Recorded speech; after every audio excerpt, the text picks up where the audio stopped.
I'm back at it again, man. Listen, folks, we got a lot to just speak about. We're going to be talking about the Jets offense. We're going to be discussing so much going on with the New York Jets. Call in 515-602-9639. That's the number. We're going to be having discussion. Aaron Rodgers, what is the Jets offense going to look like? We're going to be talking about it all. Give me 1 second, folks. I'm going to connect the audio. Hold on just a second.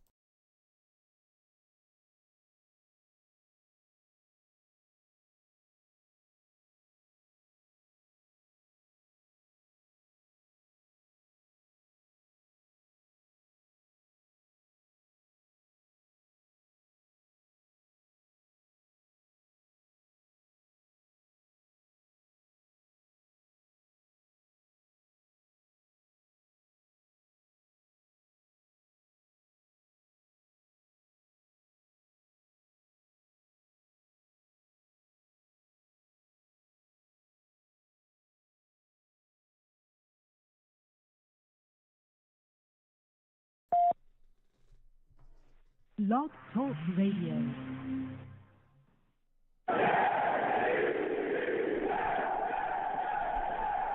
What's going on, folks? It's your boy Long Beach Joe, and I am back at it again.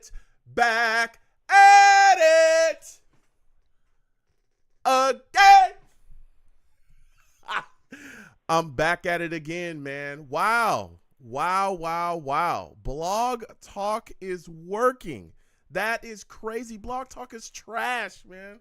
Oh, I'm shocked. Blog Talk failed us last week, but here we are back again, and it's decided to work.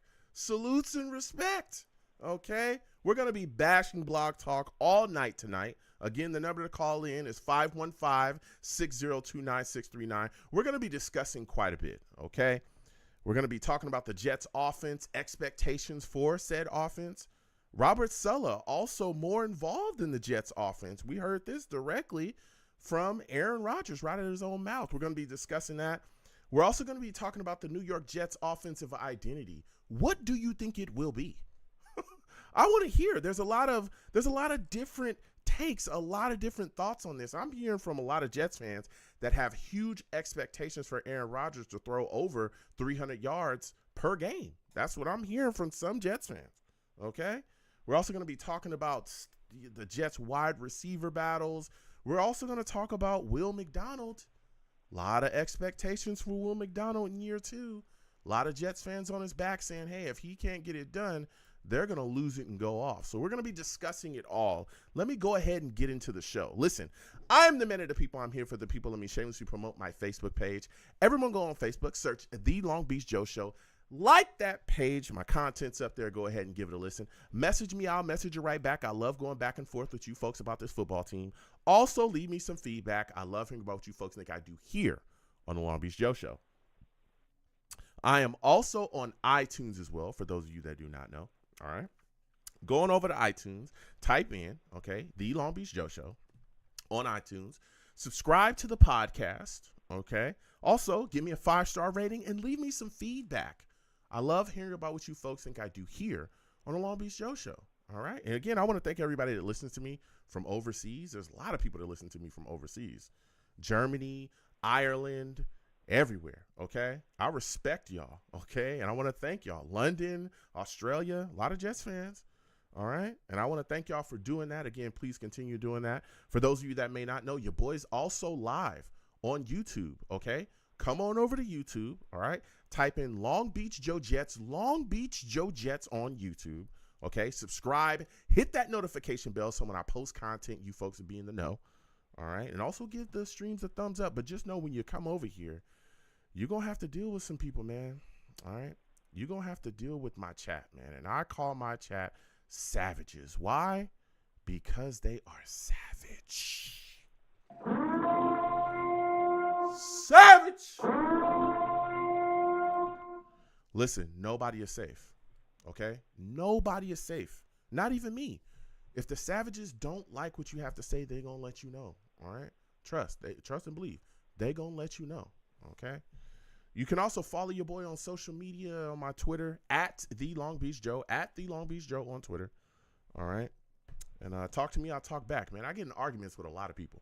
okay, via Twitter. I don't like to argue. I want to have a great discussion, but there's some Jets fans that just want to go crazy. All right, and we're gonna have those discussions on there. So follow your boy.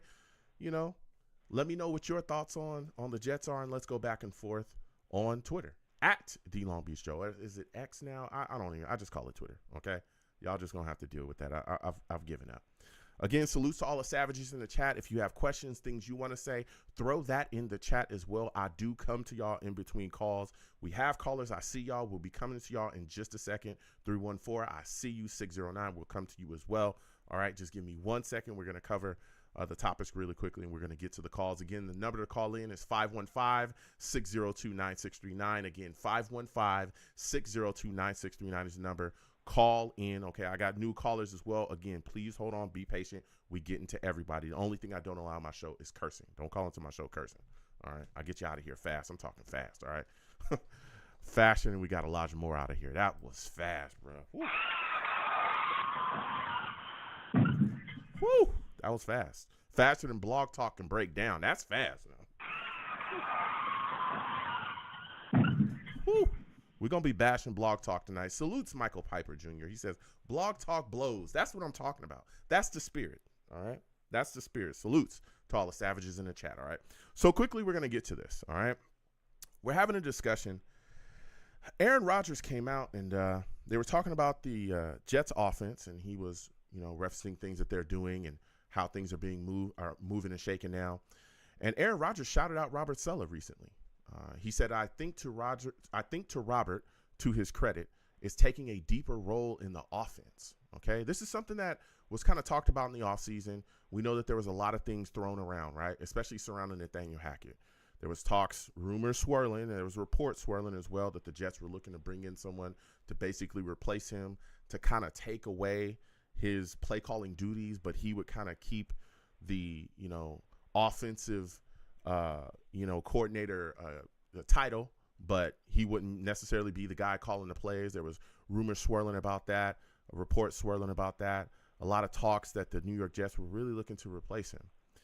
So here we are now, right, where they're speaking about Robert Saleh now taking a deeper role within the offense, now definitely being a guy that's in play, that's in the rooms.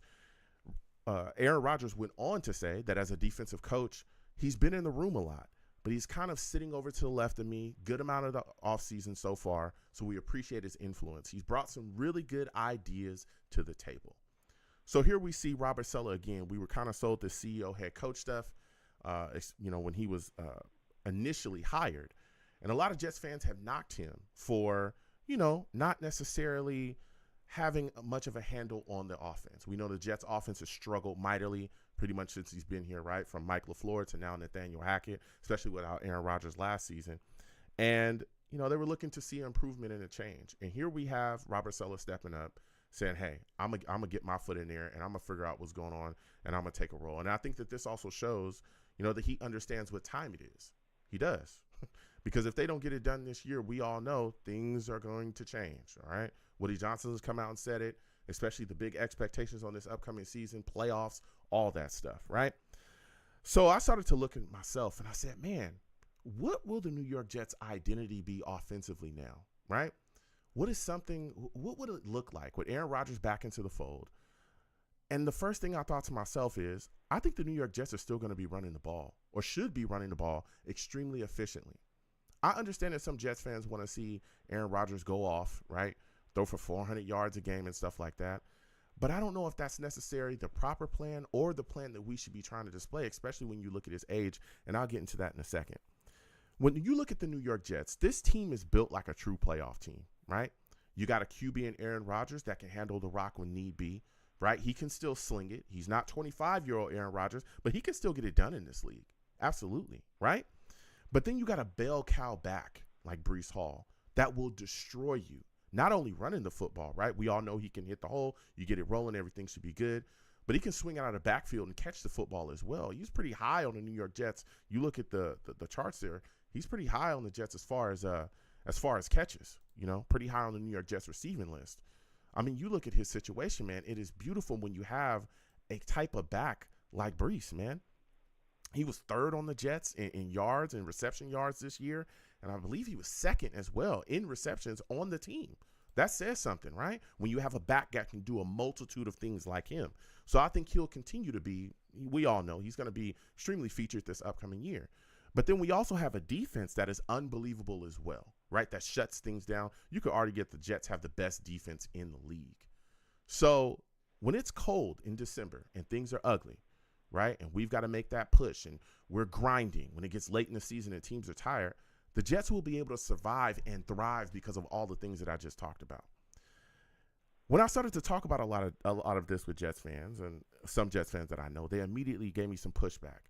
They were screaming, well, Joe, it's all about Aaron Rodgers. He's going to go off this season. It's his time. He's coming back from an Achilles injury. He's got to show up. He's got to throw for those 300 yards a game and all these things. And I said, whoa, right? I gave him pushback. And I said, listen, Aaron Rodgers is 40. You can't expect this guy to come out every week and throw for 300 yards plus a game. I don't think that's something that we should be doing anyway. I think when you look at this New York Jets offense, it will mimic a lot of what we saw from offenses like Peyton Manning had on his way out when he won the Super Bowl, right? Tom Brady later on in his career when he won a Super Bowl with the Bucs, right? You look at Tom Brady last year, especially you look at those Super Bowl wins, they came in to that season with teams that had solid running games that put them in manageable downs, right? And the old veteran QBs would just clean things up, move the chains, right? 3rd and 2, 3rd and 1, something like that. Okay, quick dink and dunk. I make sure I don't turn the football over. I clean things up. I check in and out of plays that'll work. I get the first down and I move the chains. Very simple, right? You look at Tom Brady, okay, that win in the Super Bowl over the Chiefs, he only threw for 201 yards. That was it. 201 yards. I think he had 3 touchdowns. He was like 21 or 29. Just a clean game for him, right? But what happened? That defense was ferocious, and they got after Mahomes and made his life a living heck, okay? Made his life a living heck. You look at Peyton Manning in his Super Bowl win over the Panthers. They only threw for 141 yards. That's all he had in that game, 141 yards. The running game did its business, and the Broncos defense just got all over it. They were just absolutely destroying Cam in that game. So those are things that you see, right, are winning methods. And I think that's what we'll see here from the New York Jets, especially when we're set up the way that we are. All right, so we're going to be talking about that tonight. I don't want to go on forever.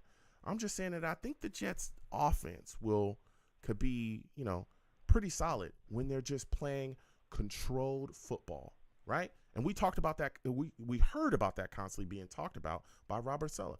Complementary football, playing football that will complement this defense, okay? I also think the Jets defense is going to be even better than we saw last season because I also believe, right, that the New York Jets will be able to drive the football down the field.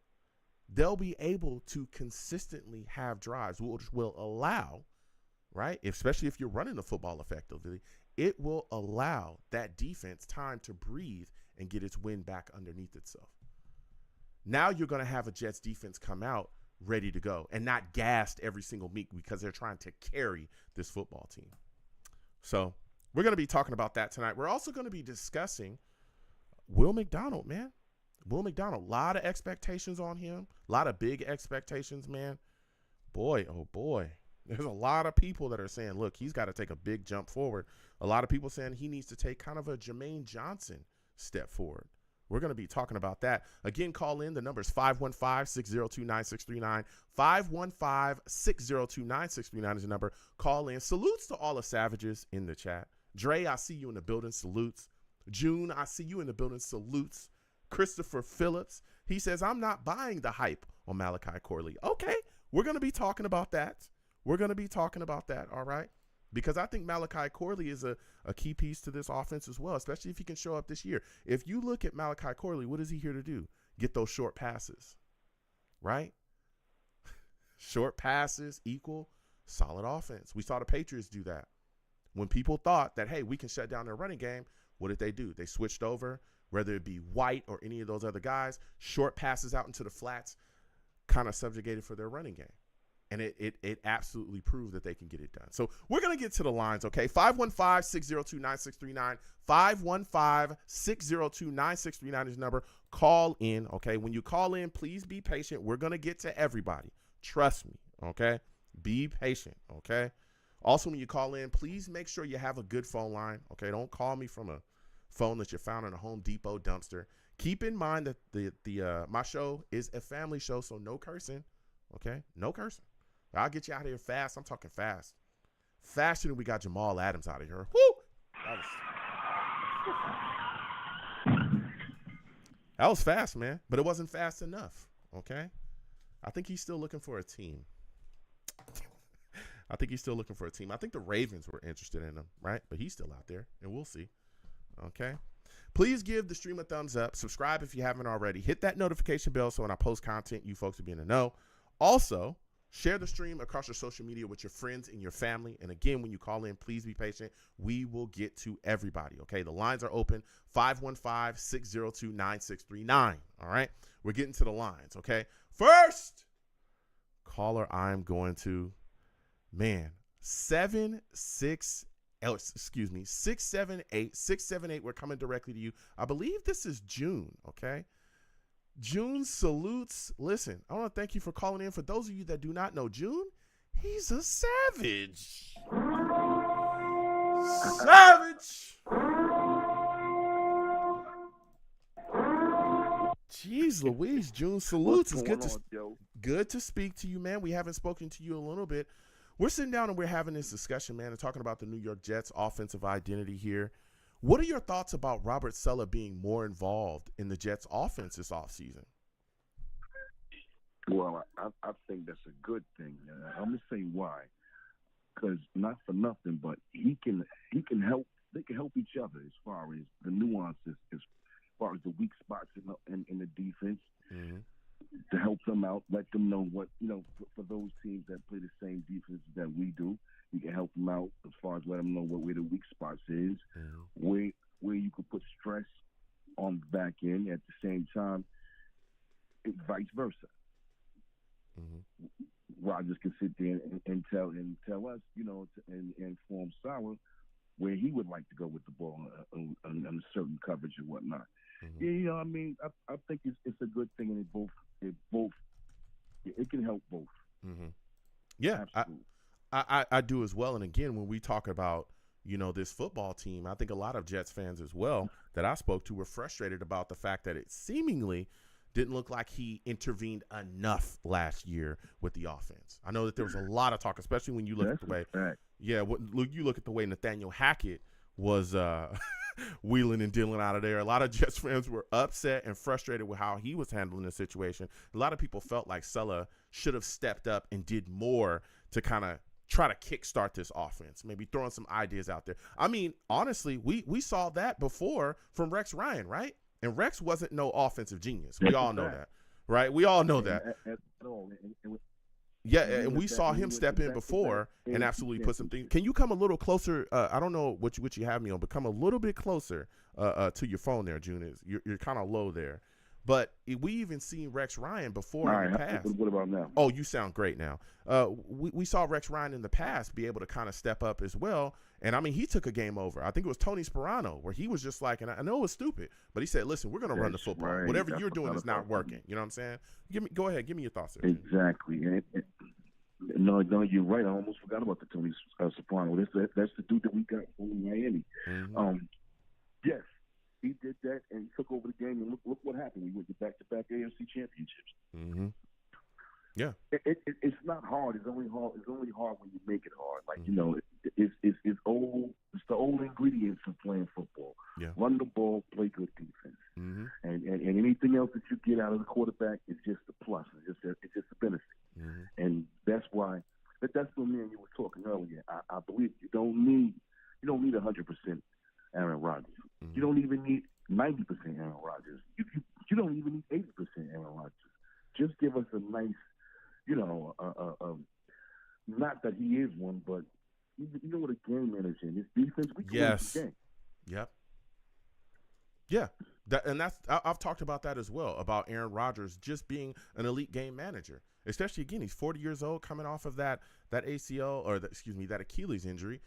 I don't need him to go out there and throw for 450 a game. I don't need him to go out there. We don't need to become the Saints because Aaron Rodgers is our quarterback. I need him to go out there, be solid, take care of the ball, and move the chains. That's it. That's it, and that's all. So I'm excited about that as well. And you talked about running.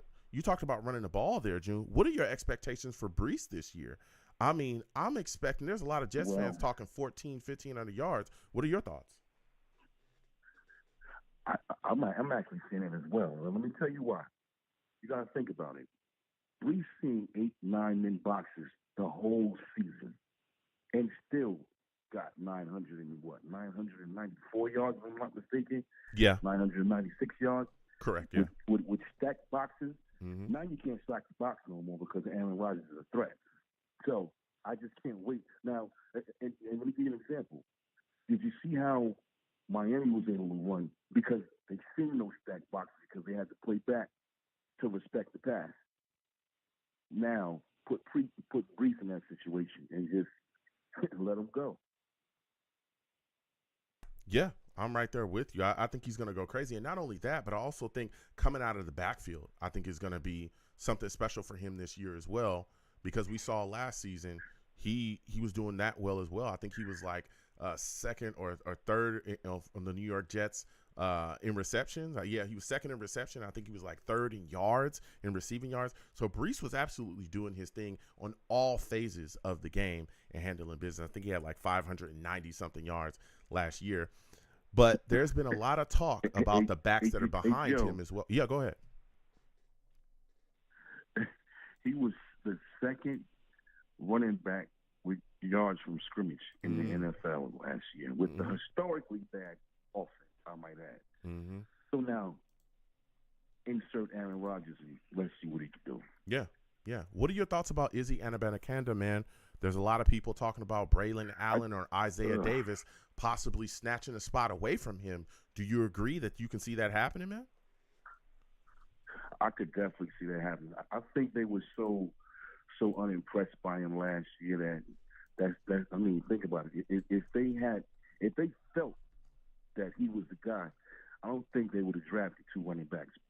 You know what I'm saying? In this one draft, I've never seen that done. Actually, 2 running backs took it in the same draft. Mm-hmm.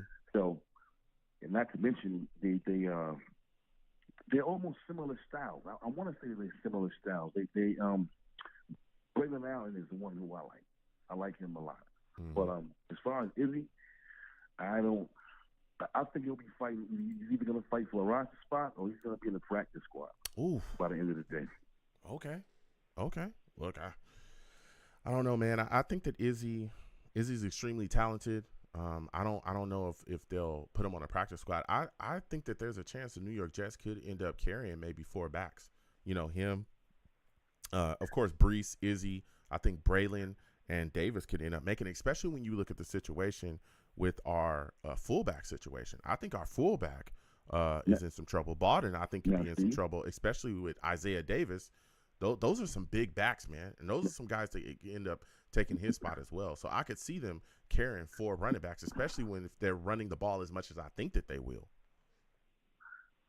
Now, see, with that being said, that's the reason why I think they'll demote him to the practice squad because of the fullback.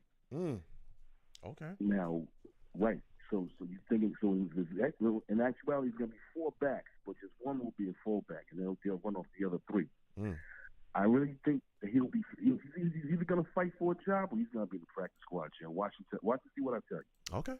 Oh no, listen, I hear you, and I respect your take. Now, as we go over to the other side, man, what are your expectations for Will McDonald this upcoming season? A lot of people have big expectations for this kid. They want big sack numbers. Drafted in the first round. There's a lot of Jets fans that did not want him. What are your expectations for him, man? You know what? I think they're going to ease him in. I'm not going to say that he's going to get a lot of burn due to the fact that Hassan Reddick. What can you say? Hassan Reddick. I see Hassan Reddick getting as many snaps as Quentin Williams is. Quentin Williams is. At the same time, I think being that JJ had a really good last season, they're gonna give him more burn too. So I think that they'll just put Will McDonald in strictly passing downs, strictly third and long situations. Okay. How many They'll sacks are definitely stick there, put him out there, but. How many sacks are you expecting from him this upcoming season? Like, is there a number for you? Is it 6? Is it 7? Is there? Let's say if he gets less than 7 sacks, are you gonna be disappointed? Like, give me your thoughts. I say 6. I would say 6. 6 would be just fine with the time he's gonna get. Okay. 6 would be 6. I mean, because they're gonna ease him in, Mm-hmm.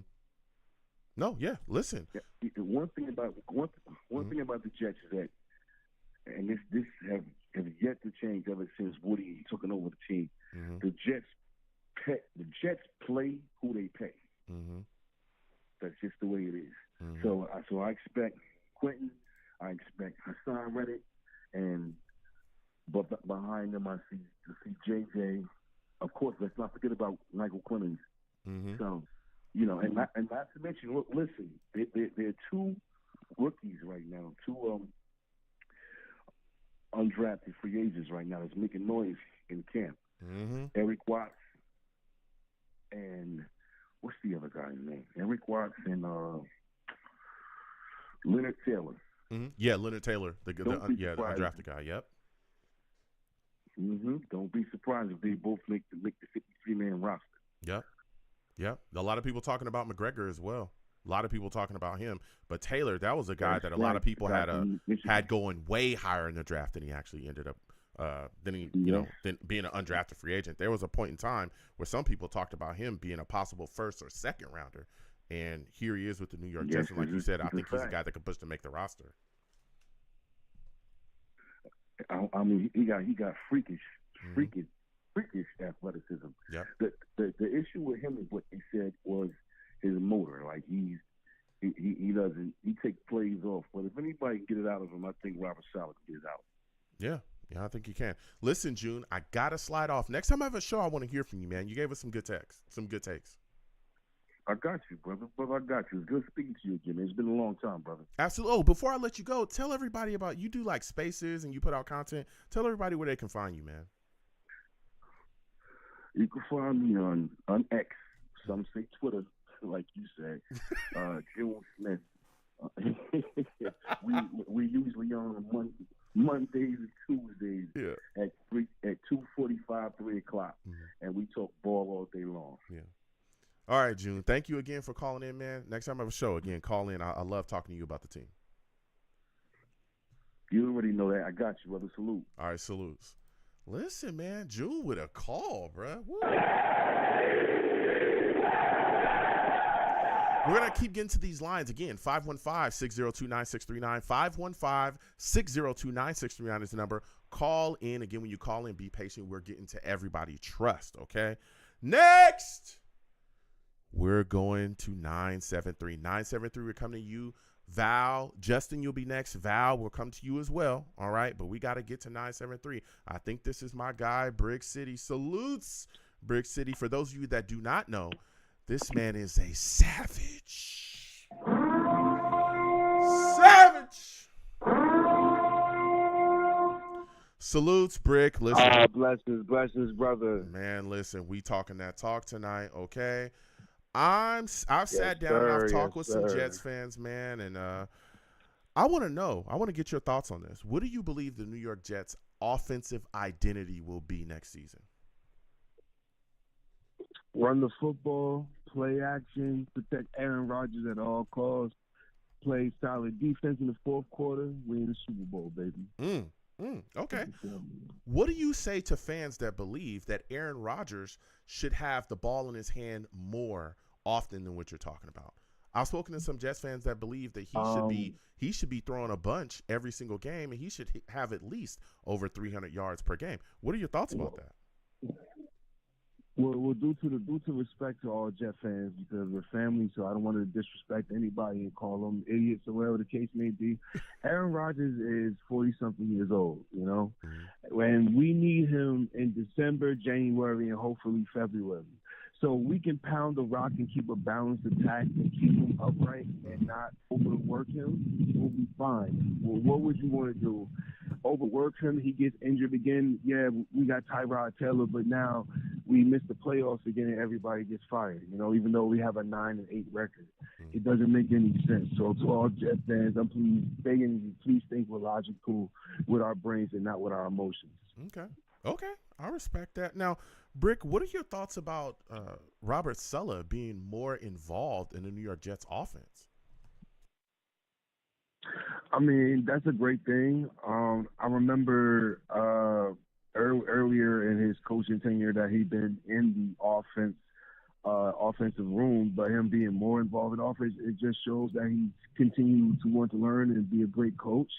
I like Robert Saleh. He's not perfect by any means, but he's not terrible either. And the man is trying to get better. And each year, yeah, our record is what our record is, but each year we have gotten better. We just didn't have consistent quarterback play.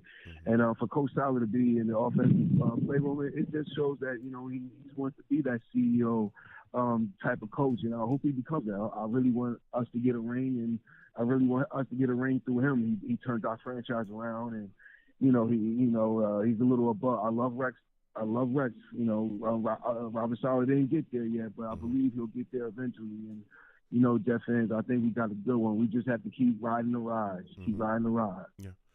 What are your thoughts about Izzy Anabanakanda and his role within the offense this upcoming season? Are you concerned that it could be in jeopardy? Because we got these two young backs that people are screaming are going to take his spot, especially Braylon Allen. There's some people that think that Braylon Allen is stepping in immediately as the Jets' number 2 back. Do you agree?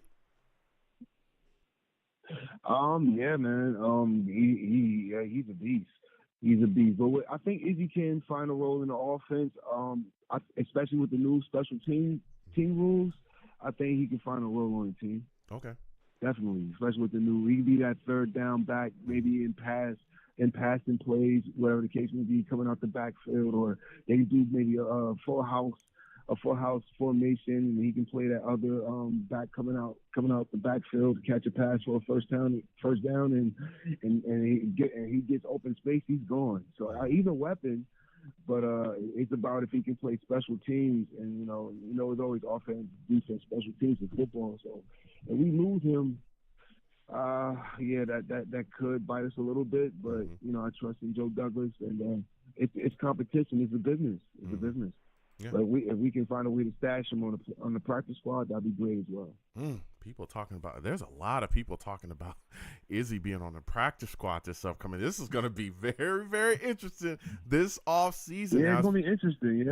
Yeah. I mean, there's a battle there. We'll see what happens. But as we continue to talk about this Jets football team, you look at this wide receiver core. There's a battle happening too. I'm looking at Garrett Wilson, of course, Mike Williams, Corley, and we'll see. I don't know. I don't think Corley is signed yet. I haven't seen it. If anybody has, please let me know. Again, I think he is signed. Yeah. Did he just? Okay. Okay. Then he's in the fold yet. I couldn't. When we signed Olifalu and everybody else, Brandon Allen. And Oli got signed the same day. Okay. I was like, I couldn't remember. Okay, so you got Corley again. You got Corley in the fold now. It's crazy, Joe. I'm sorry to cut. Yeah. I'm sorry, Joe, to cut you off. My bad. I apologize. Yeah, go ahead. It's crazy because great minds think alike. Because I was about to bring up the wide receiver position, but you brought it up before I did. And Alan Lazard is on the bubble. Is it? That draft pick. I believe he's on the bubble because for that amount of money and his performance was Basuda last year, I believe that first wide receiver pick, which was a great pick. I like the highlights. I'm really getting to study the young man from Western Kentucky. I'm starting to get more about him, and he's a beast. He's a YAG master. Reminds me of an old wide receiver we used to have before he got hurt, Anua. You remind me of him a little bit. Everybody say Deebo Samuel because of his size, I guess, but I see a lot of Quincy and Nua in him. And boy, oh boy, Alan Lazard, get your sugar honey iced tea together, brother. Well, listen, I'm gonna tell you. I believe he can be on the bubble. He can be a cut. This year, I don't think so. I don't think they're gonna cut him this year. And here's why I don't think they're gonna cut him. It's gonna cost a lot of money. You think because of financial reasons? Yeah, absolutely. Yeah, That's the only reason he's still on the roster. If they could cut him this year, they would have already have done it. He's not gonna be gone. I think they owe him a lot of money this upcoming season. Now after this year, oh yeah, he'll be up out of here. Yeah, if he don't get it done this season, he'll be up out of here. Hold on 1 second, Brick. 1 second, Brick. If anybody remembers, there was a press conference that Joe Douglas did where he was frustrated, and they asked him about Alan Lazard, and he literally said that guy has a year and a half left here. He said that publicly. It was this past season when they benched him and all that stuff. He said that guy has a year and a half left here. There was a reason why he said that, because they have a year and a half before they can cut him and not eat a bunch of cap. So that's why he's up out of here. So and that was a message, I believe, to him and the locker room as well, to get it together. Yeah. So listen, and I like Joe Douglas for that. My final question for you, Brick, before I let you go, give me your thoughts about Will McDonald. A lot of people have big expectations. What is sack numbers you think he's going to have this upcoming season? Yeah, I remember us having this conversation before a few months back, and I'm still standing on business. I believe with Albrecht and Will McDonald, he showed flashes last year. It was just some certain plays. Maybe he didn't get off the burst a little bit sooner. He's been slipping and sliding a little bit, but I believe he worked on his technique, worked on his balance. He put on some weight. He looks good. If he gets between, let's say, 6 to 8 sacks, maybe 4 tackles for loss, and maybe 2 forced fumbles, I believe that is a great jump from rookie to sophomore year in the NFL. Okay. Listen, Brick, I want to thank you for calling in. I got to slide off. Next time I have a show, I want to hear from you. All right, man. It's always love talking to you, brother. Be easy. Absolutely, man. Salutes. Jets, Jets. Salute. We're going to keep getting to these lines again. 515-602-9639. 515-602-9639 is the number. Call in. Again, we're taking all callers. When you call in, be patient. We will get to you. Trust, okay? I'll let my callers have the last word, all right? I may not always agree with your take, and I will challenge it, okay? I will challenge it. But I definitely let my callers have the last word. 313, get back on the line. But next, we're going to Justin. We're coming to Justin. Tim, I see you. We'll come to you in a second as well, all right? But we got to get to Justin, all right? Salutes, Justin. I want to thank you for calling in tonight. Listen, a lot of talk surrounding this New York Jets offense, man. Robert Saleh is now, definitely having more involvement in the offensive side of the ball. What are your thoughts on that, Justin? Yeah. I like it. It can't really get much worse. So anyone who doesn't like it, the only arrow to go up with Hackett's offense is, it's common sense. I like it personally, but, it is what it is. We're early in the process, so stay tuned on that. Yeah. What do you think the Jets' offensive identity is going to be? Listen, I'm not as sold as what people think. I get it. We're going to be able to run the ball. Like, that's going to be the identity of the team. But, I'm not against it. I've been saying it. This dude is going to be – if he's hot and, a couple games we need him to, throw for 45 passes, then sling the rock. That's what we got this guy for. Okay. I get it. We're going to run the ball, but if this guy's cooking up the defense, I got no problem with this guy carving up defenses. Okay. I have no problem with this guy getting, 3 or 4, 5, whatever it takes to win. That's what I don't want any excuses this year. I don't care. If he's cooking defenses, let him sizzle. We're trying to win a ring here. I don't want any excuses, so I don't see the problem with letting him throw the ball. I get it. Everyone's crying about, we don't have a receiver too. Oh, this, that, and the other. To me, what we have on offense, we can win a championship with. Yeah. This notion of, Conklin, he's not good enough, or Breece Hall out of the back. Breece Hall has a 500 receiving yards last year with Zach Wilson, Tim Boyle. Come on. Yeah. There's not enough pieces to work with. I don't agree with that notion. Conklin, Brees Hall out of the backfield. I mean, Lazard. I know people will just say, "Oh, I mean, it happens in the NFL. The guy had a bad year. All right, so what?" I think he's going to be elevated. The part that no one likes to mention with Lazard is a great blocker. I get it. What he did last year, cool. The soccer ball jokes, ha ha ha. They're funny now. But if we're going to be able to run the ball, Lazard is a good blocker. So I expect a bounce back year from him. Well, he better bounce back, or he gonna be up out of here. He gonna find himself bouncing somewhere to another team. Because he was terrible. Yeah, I understand he's a good blocker, but he damn sure can't catch the football. All the drops that he had last season. But maybe this upcoming season with Aaron Rodgers back, maybe that straightens him up and he gets it together. But his lack of focus last year was insane. But correct me if I'm wrong on this point. I think you're a little bit off. I think you have to look it up with Lazard. Lazard, yes, he can be cut next year, but the money post-June, if they opt to do a post-June 1st cut, I believe it would be the same as next year. So I wouldn't rule that out if a guy like Brownlee emerges, but I think Lazard. Are you talking about this offseason? I don't think that statement. You're talking about them cutting him this offseason? I don't know about that. I believe that if they cut him this offseason, they're gonna owe him quite a bit of money in dead cap. They're gonna owe a lot of dead cap. Post-June 1st cut.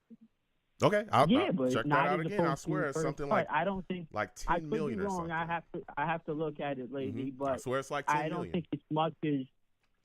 Yeah, I mean it's going to be around the same as next year, but I think he's going to be on the roster regardless. But no, I mean no excuses this year. I mean I want to touch on the Will McDonald thing because that thing it really gets me. Go. I've been saying it to Jets fans all along. I mean. This notion now all of a sudden it's we got to put unrealistic expectations just because this guy's a first rounder. I mean, let's slow the roll.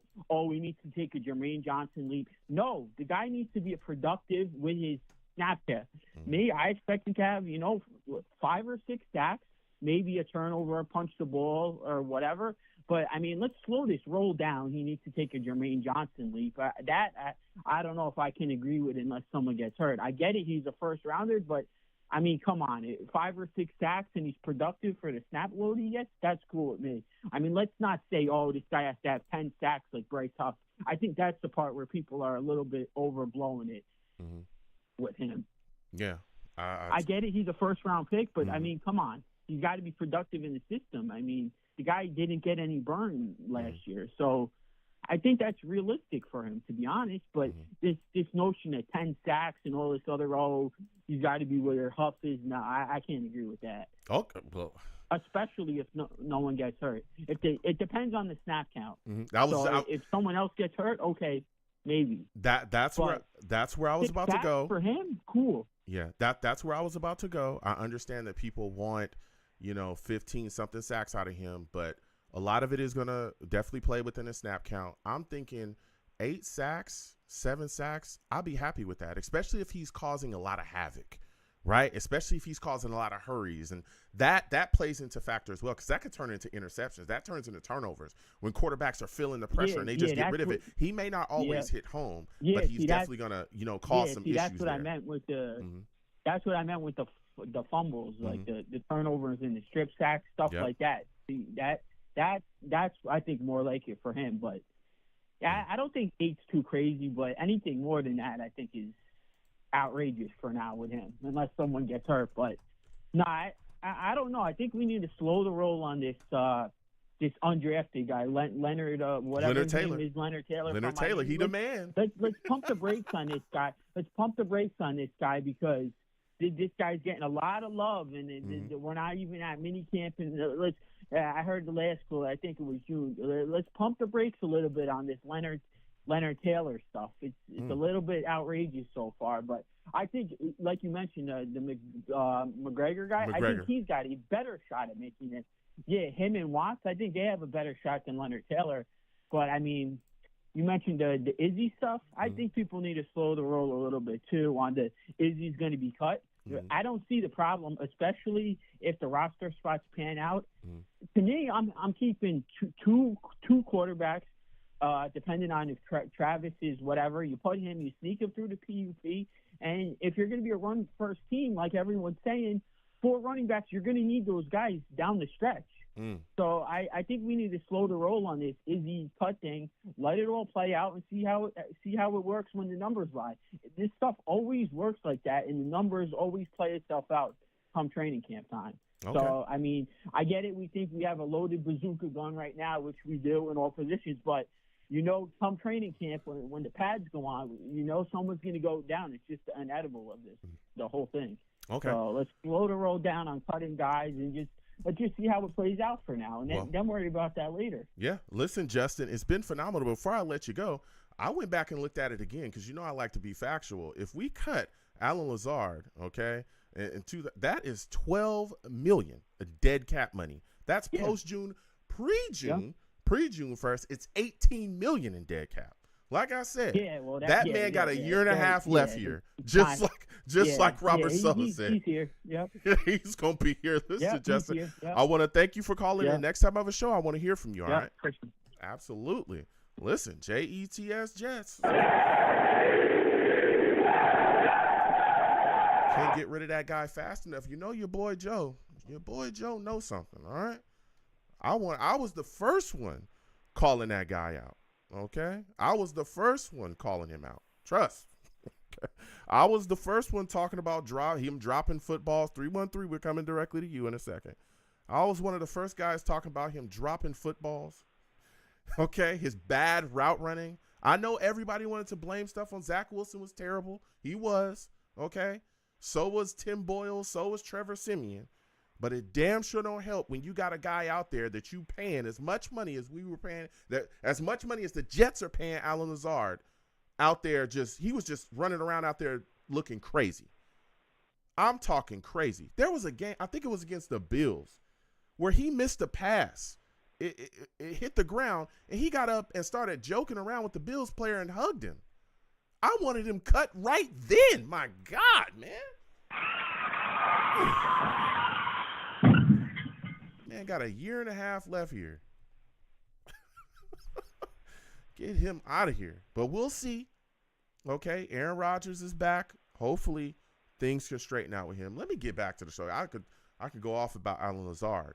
515-602-9639 is the number. Call in. Next!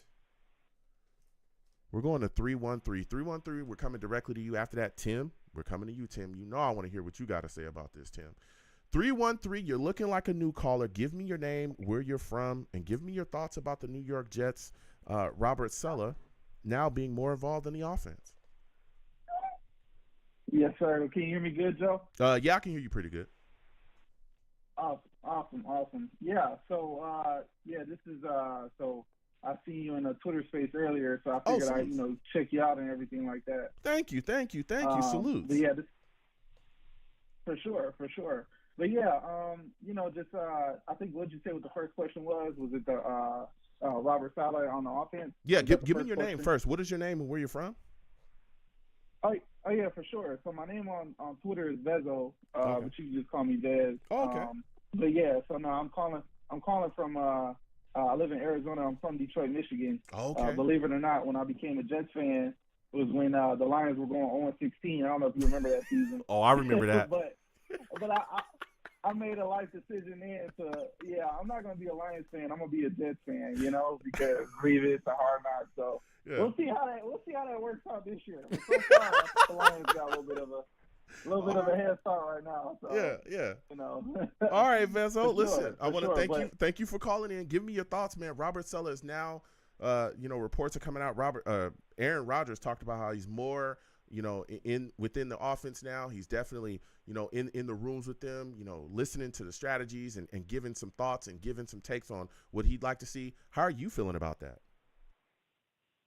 Yeah, I mean, I think first of all, I think that's a fine line to play, because you got to be careful with certain coaches stepping in on other coaches, right? We've seen that with the Giants last year, Daboll and Wink Martindale getting into it. I don't know if you remember the Super Bowl when Steve Wilkes, he was almost getting cussed out on the sideline during the Super Bowl from Shanahan, so you kind of got to be careful with those things. Mm-hmm. But I think, honestly, I don't think it's a bad thing because at the end of the day, we know that Rodgers is the main the main decision maker on offense. I think that's pretty much well known. Mm-hmm. But I wish, here's my thing about I wish he did that earlier when we had a rookie offensive coordinator. You know what I'm saying? I think that's when it could have been a good time to do that, because now, like, what can you really tell Hackett, or he's been a head coach, he's been an OC. What can you tell Rodgers?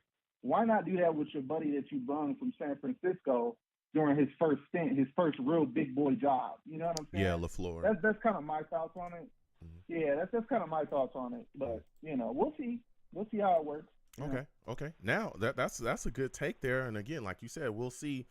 A lot of people preach that CEO head coach stuff. That was one of the big sticking points. I remember when the Jets hired him, people were screaming, "He's a CEO head coach. He's a CEO head coach. He's going to touch all parts of the team and all parts of the game." And listen, the defense has been phenomenal. He's turned that around. But the Jets offense has stunk. And again, Aaron Rodgers went down last year, and we all know that was a big part of it. But man, the lack of adjustments, the issues, it was horrific last year. That's a lot of Jets fans saying no excuses there. I don't know if you remember that Denver game when we were supposed to spike the ball. That's just one of those things. Like, you can't let that happen, dude. Oh my goodness, I remember that. You can't let that happen, dude. Yeah, I remember that. That was bad. Yeah, that was really bad. Now we're talking about this offense now, Vezo, right? You got Aaron Rodgers, now on the field, and I'm looking around and I'm saying to myself, okay, he's healthy, right? We got Brees, we got weapons. A lot of people are thinking, hey, what do you think the Jets' offensive identity will be this upcoming season? Is it still ground and pound? Have we switched in your mind now because we have Aaron Rodgers, the quarterback that we've always wanted? Are we the Saints? Are we going 5 wide shotgun? What do you believe the Jets' offensive identity will be this upcoming season? Yeah, so I think that if you look at just the acquisitions they made this offseason and who they took in the draft, I think it's pretty obvious that their main focus is definitely going to be on running the ball, right? Physical identity, because I watched a lot of. I'm a big college football guy. Braylon Allen, he's the typical Wisconsin back. The hard nosed, run the ball 30 times a game kind of player, right? He's not your yak back. You know what I'm saying? So I think that with that, Malachi Corley, that's basically a running back at receiver, with how physical he plays.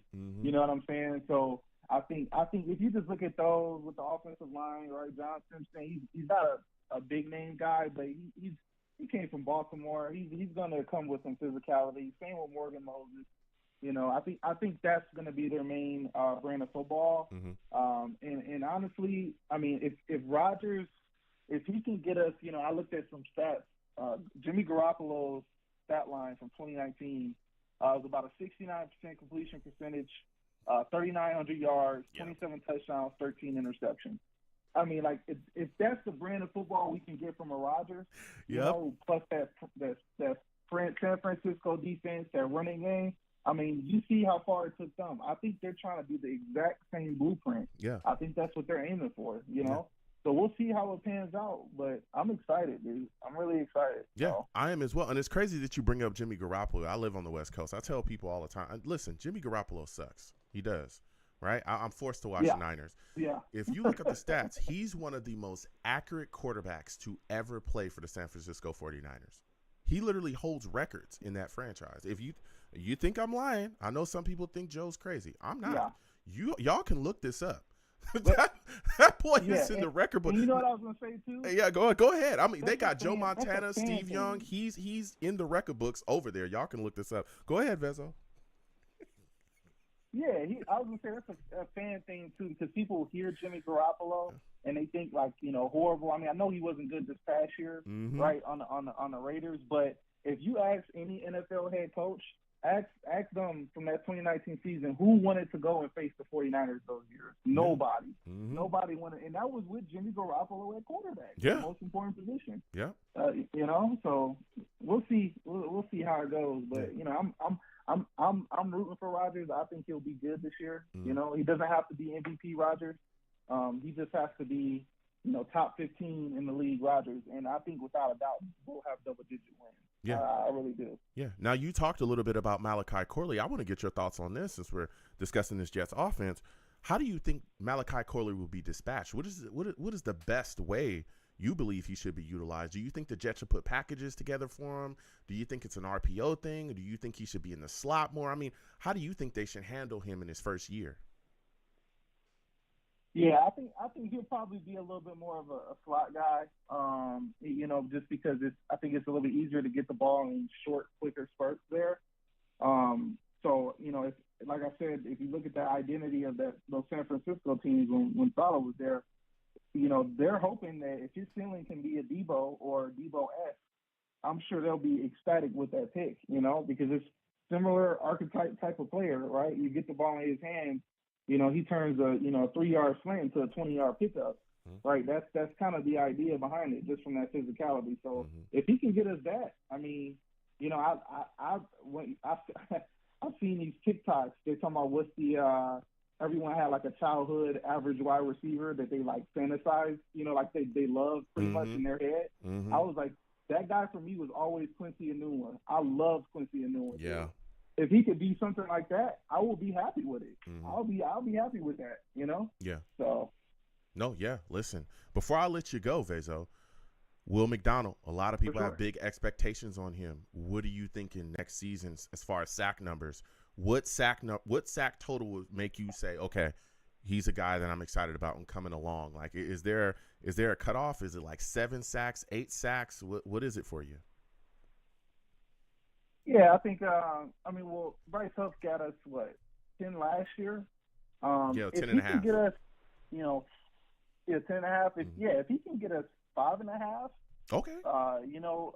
If he can get us a lot of pressures, if he can just be productive in that way, I'll be fine with it.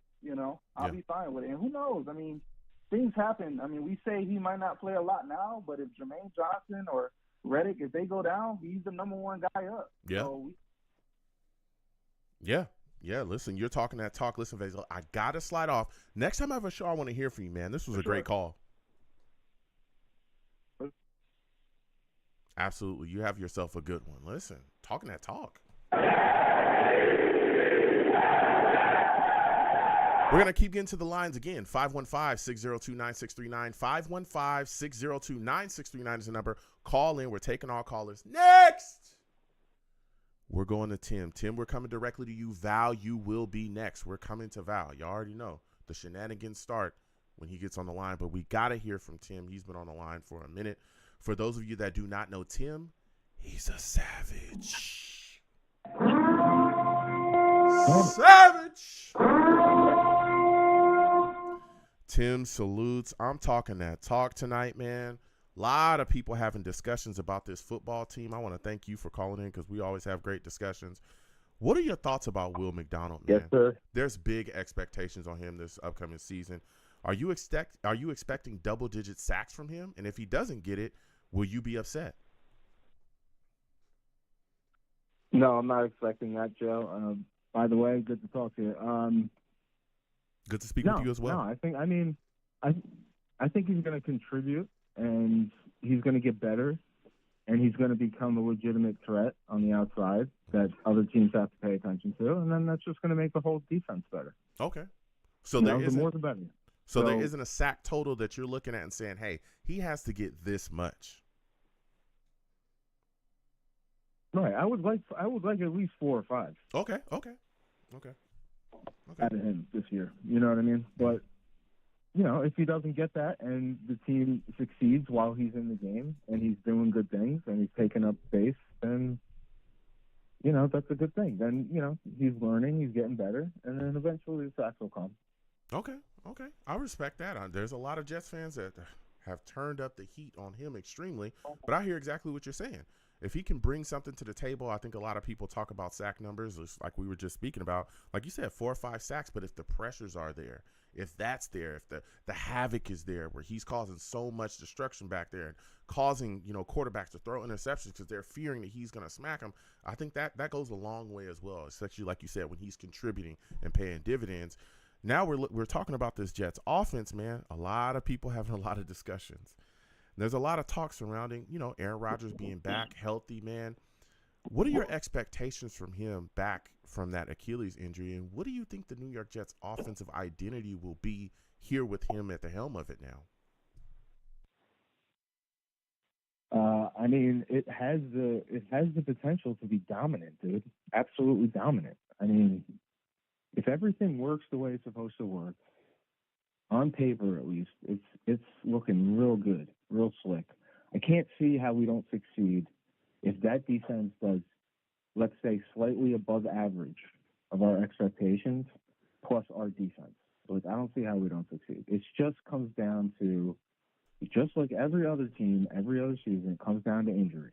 Mm-hmm. You know, whoever, like, you know, and it's not just like, you know, season-ending injuries. It's like, you know, player gets injured in one game, gets worse in the second game, worse in the third game, then he's out for 3 games. You know what I mean? That type of thing. Mm-hmm. As long as we can get some consistency in the offense, I think it'll be great. Okay. Do you foresee the New York Jets being more of a run-oriented team this upcoming season, or do you think that they'll put the ball in Aaron Rodgers' hands more to kind of throw us into wins? Well, that's the thing. I mean, you know, I think they're going to focus on the run because of the new offensive line and perhaps maybe just taking a lot of the pressure off Aaron Rodgers to drop back a ton of times. But ultimately, like, the thing is, they pose a threat on both sides, a legitimate threat now on offense with Malachi Corley and Mike Williams and Garrett Wilson and Aaron Rodgers and the new offensive line. Like, if they can, I mean, they're going to be able to run. And as long as they can run, Aaron Rodgers is going to be able to, like, air it out pretty deep and pretty awesome. Yeah. You know? Yeah. So it's going to be, you know, I think it can be great, but we just never know what's going to happen. You know what I mean? What are your thoughts about Izzy Anabenakanda, man? There's a lot of people saying that his spot is gone. They're absolute. There's a lot of Jets fans that are screaming that Braylon Allen is going to be the New York Jets' number 2 running back. What are your thoughts about this, man? Do you think that's what ended up happening? Well, I mean, you can look at it 2 ways, right? So if Breece Hall runs for first down, let's say first down and third down, or maybe every down, first, second, and third down, I can see, what's his name? Braylon Allen. Allen? Mm-hmm. Yeah, I could see him coming in on short yardage because he's big and just plow for, you know, a couple, 3-4 yards, get the first down, have Breece Hall come back in, and then maybe just use Izzy for, like, you know, toss outs, or, you know, have him run in the flat, give him an overhead pass, like screens, things like that. I don't know. I mean, I'm not really sure. Like, what do you see? Do you see Izzy in the same role as a third down back, more of like a pass out of the backfield kind of third down conversion, or do you see it like Braylon Allen, you know, going in third down to get like the tough couple yards, just plow through? How do you see it? You know what's crazy, and that's great. You know, you passing it to me. I'm looking at it like this, man. I think that, man, this running game is going to be crazy because I do think that Izzy is a guy that could be that third down back, especially coming out the backfield because he's so quick, and he's kind of showed last season that he can catch the rock and get going. I know that was one of the questions, was like, hey, does he have the hands? Can he get out? Is his route running going to be solid enough coming out the backfield? And he showed a little bit of that, but I don't think he got the ball enough last year. Now we're heading into this year where you have a better offensive line than what we had last season. And I think that the holes are going to be there, and especially with his quickness, and I'm telling you, he can hit that next gear. I think that Izzy, that's number 2 running back spot isn't going to get snatched away from him as easily as others believe. But I do like Braylon Allen as well. His ability, he's so big, and he's a guy that's extremely physical. And I could see in short yardage situations that they would utilize him over Izzy because he's such a big body, especially when we're talking about in the red zone. You know, on that goal line stuff. I would guess that Breece would be, of course, the bell cow back. But if they're down there on that goal line, I could see them handing the ball off to Allen and letting him go in there and just absolutely, you know, just bang through people and get those points. So that's how I think they could be utilized. And I don't think Isaiah Davis is a guy that's out of the question as well as putting in, you know, having some significant carries too, especially again with Nick Bawden, his position being in in peril because let me tell you something. I could see Davis being a guy that could be switched over to that fullback role as well. What are your thoughts on that? What's the question there? I'm sorry. Mm-hmm. Yeah. I mean, I'm sorry, I missed the question. Yeah, no, that was my thoughts on that. But as we continue moving on, my final question for you: what are your thoughts about Corley, man? How do you think the New York Jets will handle him this upcoming season? Do you think that there should be some packages for him? Do you think that he's a guy that should be in the slot more? How do you think they should handle him in his rookie season?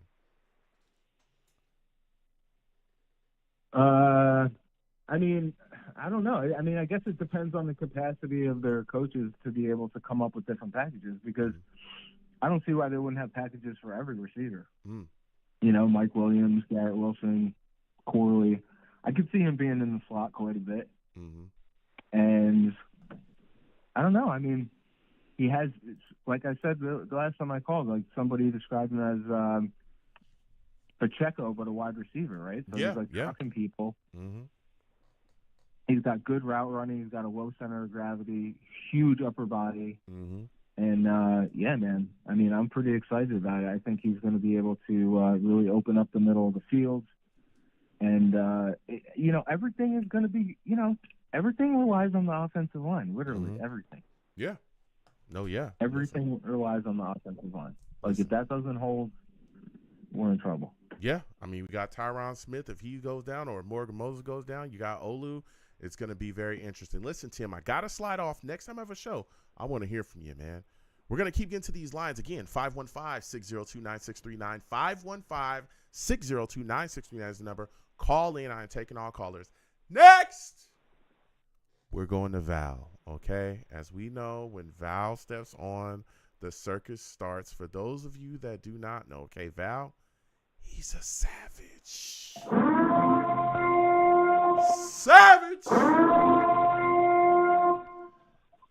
Man, Val. We know he's in the building. We know what's up, okay? We already know what time it is. All right, listen, Val. We've been talking tonight, man, and we've been having an interesting discussion about the Jets and their offensive identity. I've had discussions with some Jets fans that feel like the ball should 100% be in Aaron Rodgers' hand. It should be all about him throwing us into victories. And there's some other Jets fans like myself that's saying, we get that, but the Jets should be about ground and pound. Let's run the football. We got Breece Hall. We got all these people. What are your thoughts about this, man? What do you believe that the New York Jets offensive identity will be this upcoming season? I will say balance. Balance. You have to have that balance. And salute, Joe. Salute to the Savages. Salute to everybody. And yeah, man. Nice to be back. Playoffs, NBA. I'm guessing it's coming to an end soon. So I'm fully focused on the Jets again. My team got knocked out, but it's all good. Now it's time to get back to football and everything. So I will say we have to have that balance. I want to see more ground game as well too. Aaron Rodgers, you don't want to have too much pressure on him. We have the offensive line together as well too, so we could have that balance when it comes to running. Like we got some guys from the Ravens. The Ravens, they was number one in rushing. We got some of their offensive lines. We got two of their guys, and so now we're gonna actually run the ball a lot more and take some pressure off the quarterback, which is Aaron Rodgers.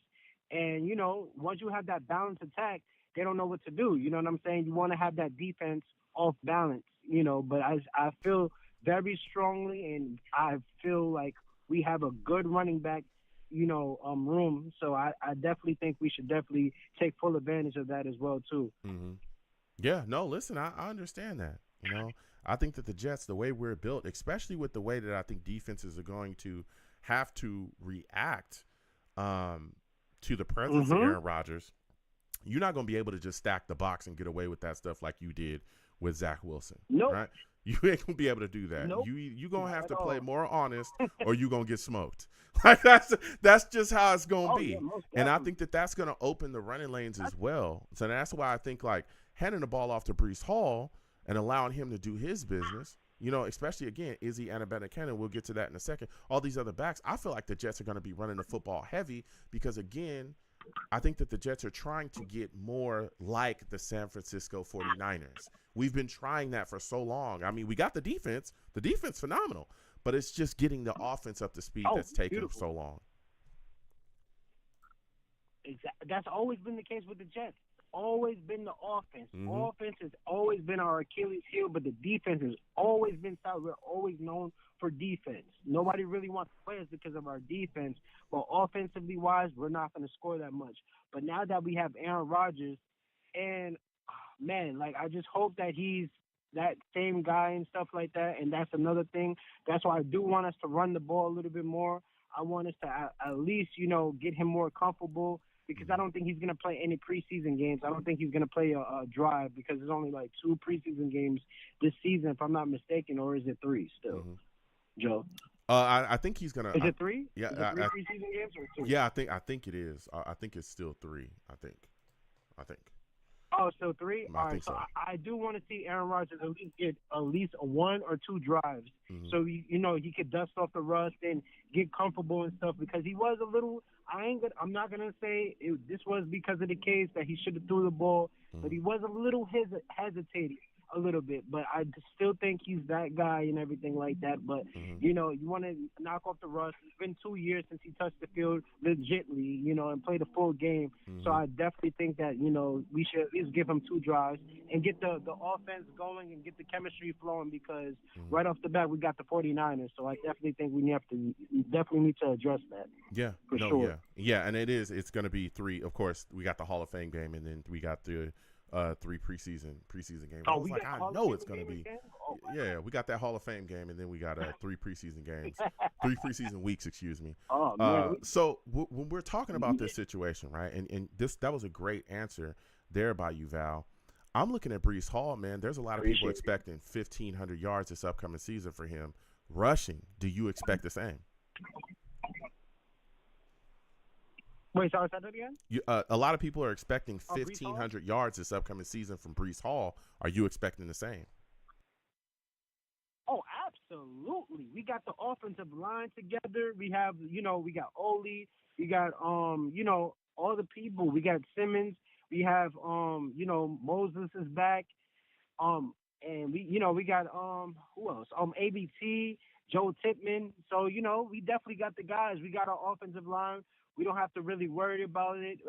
Health-wise, of course, hopefully we are healthy and stuff like that. But this offensive line is 10 or 20 times better than last season. So I'm way more comfortable running the ball. And like I said, this is going to be beautiful for our pass protection and beautiful for running protection as well, too. So he's going to definitely get his numbers for sure. Yeah. So I know he's going to be happy. And we got all these running backs and stuff like that now, too. So you could tell, Jordan Travis, he's going to be redshirted, so we could run as much running backs and put as much running backs on the active roster, so we could definitely run the ball a lot more and be, attack that defense and be in ground and pound. So I definitely expect that this year for sure, that we're going to run the ball a lot more. Yeah, and again, Val's giving us some takes right now. Val, what do you talk about that running back position? A lot of people saying Izzy Anabanakanda that he is not going to be the Jets' number 2 running back. A lot of people saying that. What are your thoughts, man? A lot of people are saying that Braylon Allen, there's a lot of Jets fans saying that Braylon Allen is going to be the guy that snatches that number 2 running back spot. Do you agree? Listen, man, I want to have a complete competition. I don't want to just, we're all prisoners of the moment right now. I want to see that on the field. I want to see him actually put in that work. He's still a rookie. You got to still give it some time. And I want to at least give, Izzy, this is his full off season as a professional, you know what I'm saying? So he actually has his own little private workouts and everything. So don't just dust off somebody just because, one person came here and, we're hyping him up and, hopefully he is this guy. But you got to give it some time, have a complete competition, a legitimate competition, and we will see what happened in the preseason, because actually he did good in the preseason. We couldn't for nothing, because who was the quarterback. But yeah, so so here we go. So he actually ran. He actually ran the ball and stuff like that. Yeah.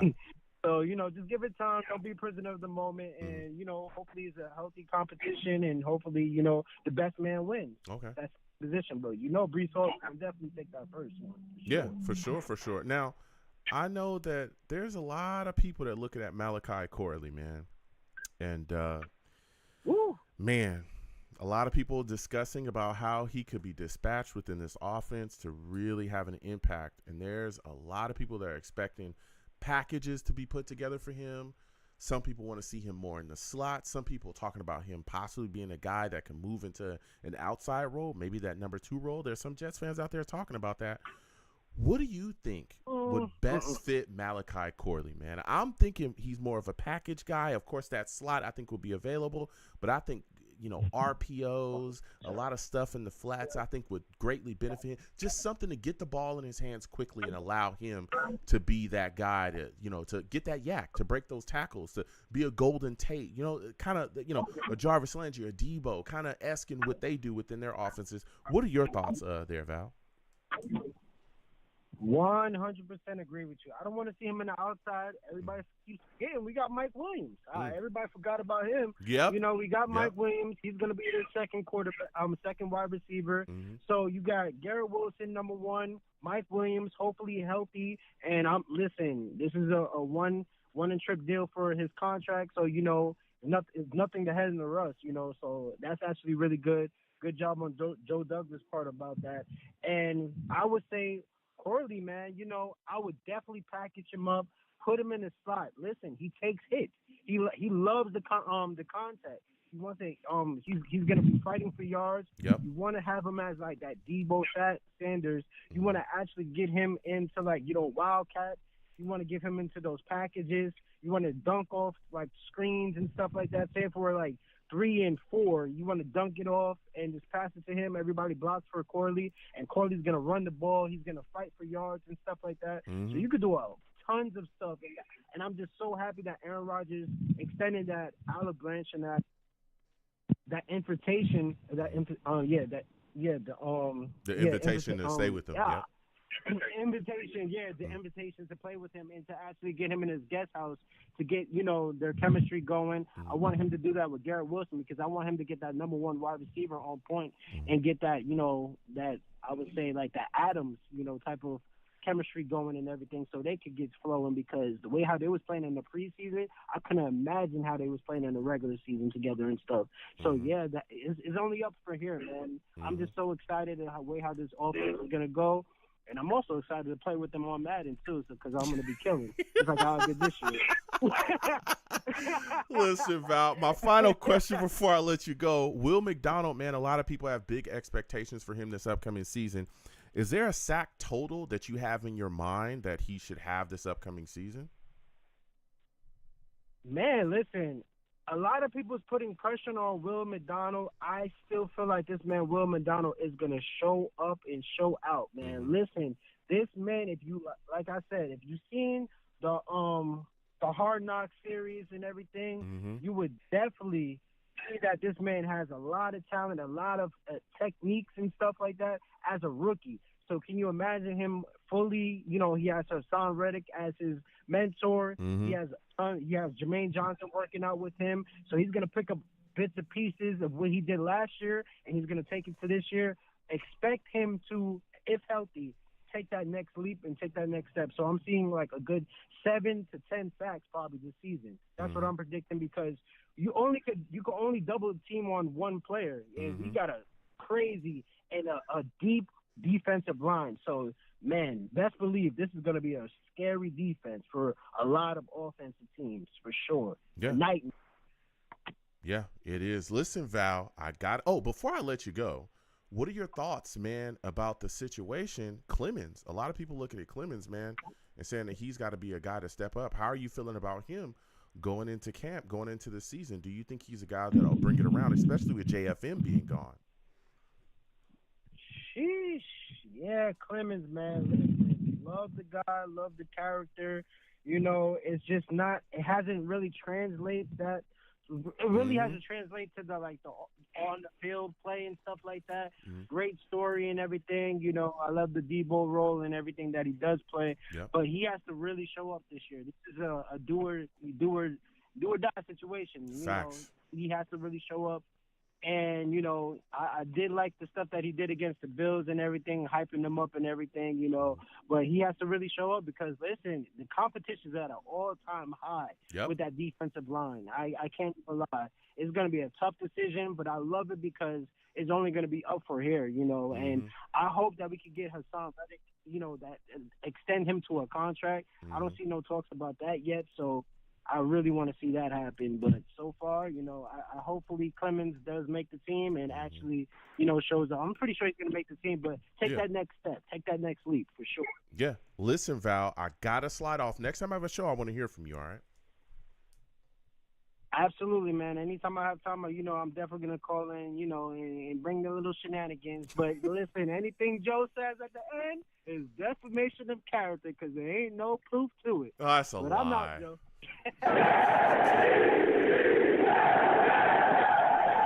Anything I say about Val, I have facts. When Blog Talk works, which is rarely, you know what I'm saying? Let me go ahead and flush Blog Talk real quick. All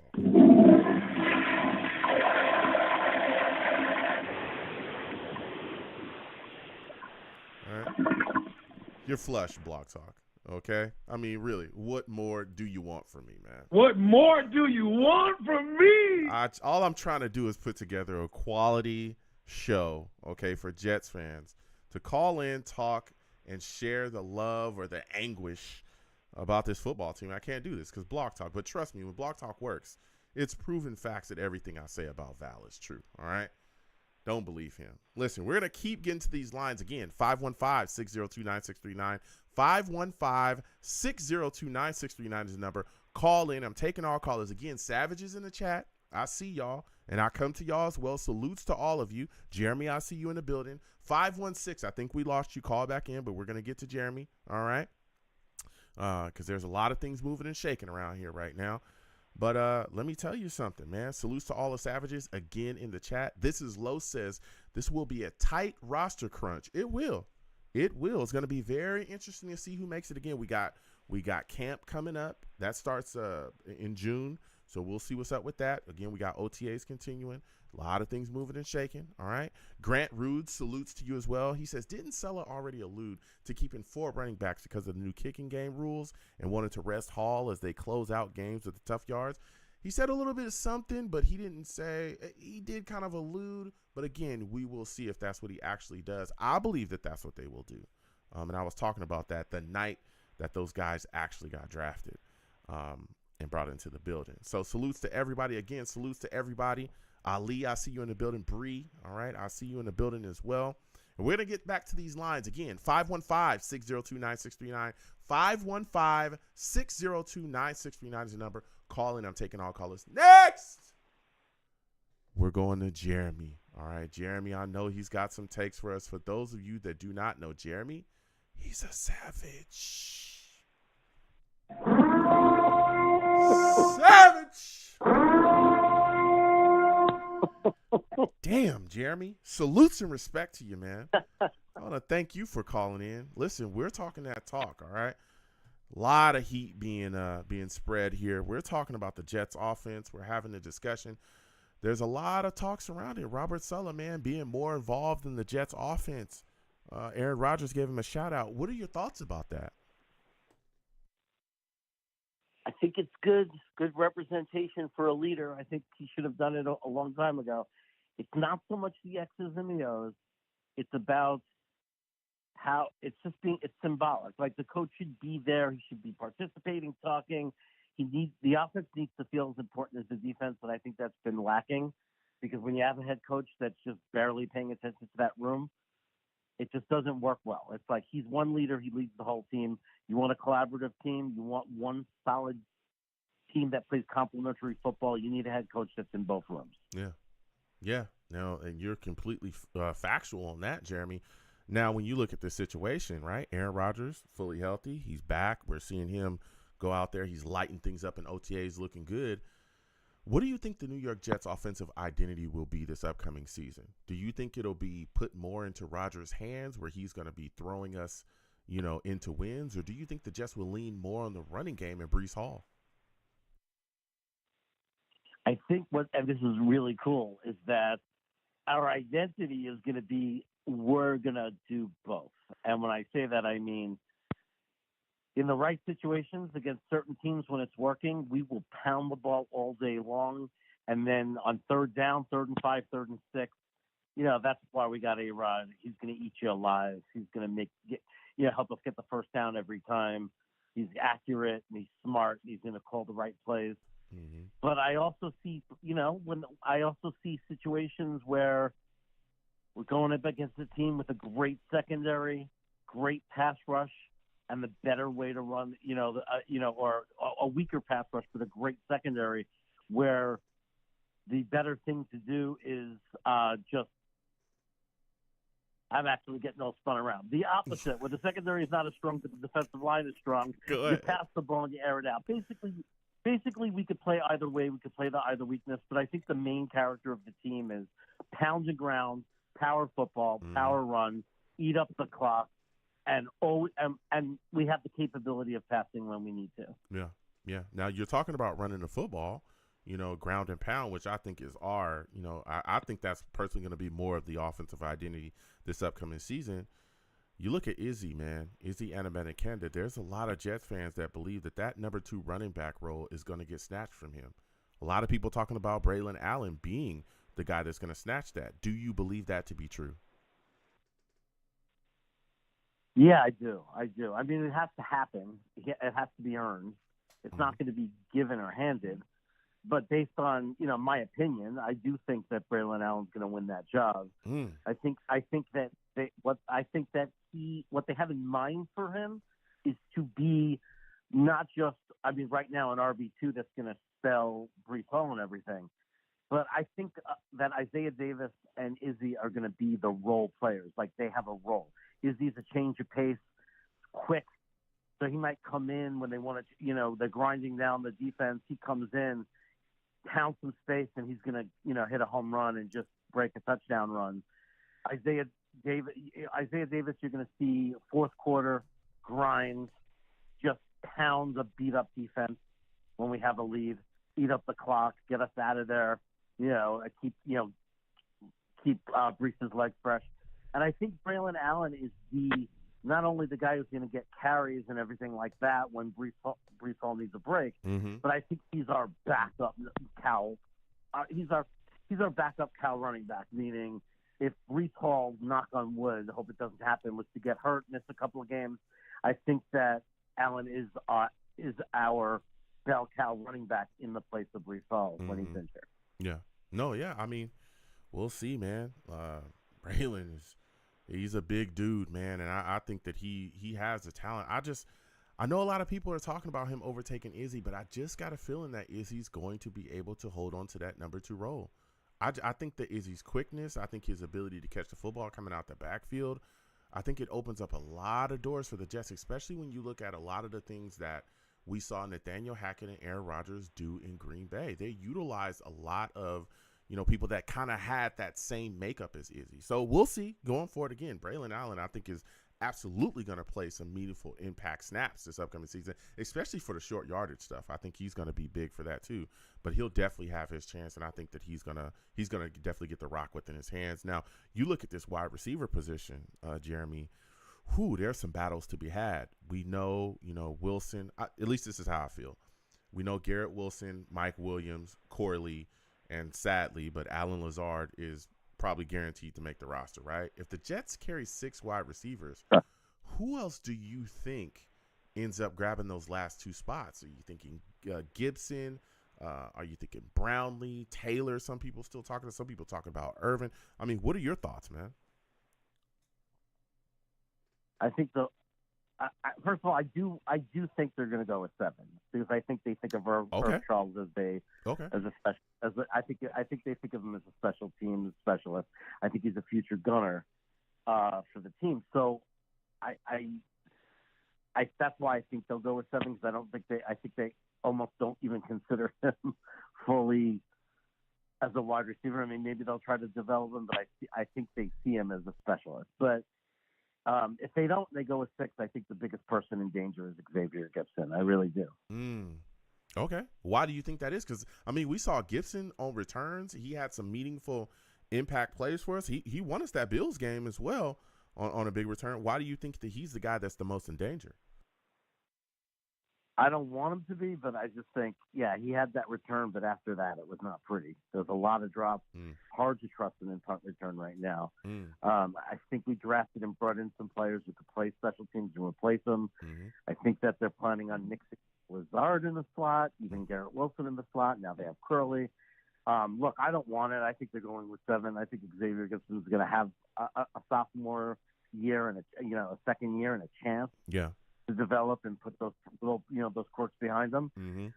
But I'm just saying that's the guy I think is in danger because of course it could be Brownlee, but I think it would be very, very risky to let Brownlee go because I think he has the biggest potential to actually develop into a solid number 2 receiver for not just for us but for any team. Like I could see Brownlee becoming a very legitimate WR2 in this league. Okay. I mean, there's been a lot. We saw some big things from him, especially in camp and the offseason, all that stuff. Great big catches and stuff. We'll see if he develops. I remember when him and Taylor were battling in the preseason, this past preseason, we were all impressed by both of those guys. But Brownlee definitely was making plays left and right. What are your thoughts about Corley as far as how he could be dispatched this upcoming season within the offense? Do you think that the Jets will set up packages for him? Do you think he should be utilized more in the slot? How do you think they should handle him this upcoming year? I think we're going to see him in the slot. I think there'll be packages. I think later in his career, I think they have in mind to completely develop him as a full route receiver. I do. I don't think that their plan for him is to just be this screen pass guy, short pass guy, his entire career. But I think rookie year, I don't think it's going to happen that fast in one off season. So I think the impact he's going to have is certain packages, definitely ready to come into the slot though. I mean, but I was just watching his tape the other day against Ohio State.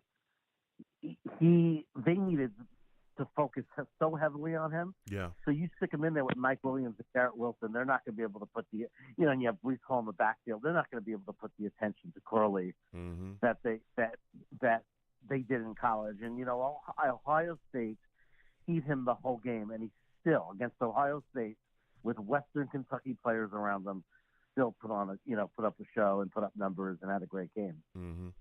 Yeah, it's going to be interesting, man. I think he opens up his skill set and what he does opens so many things up. When I see him, I see a lot of Golden Tate, Jarvis Landry, Debo. I see a lot of that in his game, and I think that, man, it becomes so deadly. Getting the ball to him in the flats, setting up screen stuff with him, not just that RPO option. All kind of options just open up with him. And like you said, as well as he develops more, I think he becomes even more deadly because especially early, I think when he gets on the field, a lot of teams are going to look at him a certain way and figure out, okay, this is what he's going to do. But if he develops more as a route runner, as he gets better and better and better, it's going to get to the point where defenses are going to be, they're going to be scrambling because they're not going to know what the Jets are going to try to do. So it's going to be very interesting to see what happens with him. Now, going over to the defensive side of the ball, Jeremy, Will McDonald, a lot of big expectations for him from a lot of Jets fans. They're expecting double-digit sacks. I've heard a lot of different stuff about how, hey, if he doesn't get this, then he should be gone. What are your thoughts about him year 2? Are you expecting a gigantic jump for him in impact this upcoming season? As long as he gets the reps. To me, it's there should be a jump in quality of play because he's coming back for a second year, more another full off season, more coaching.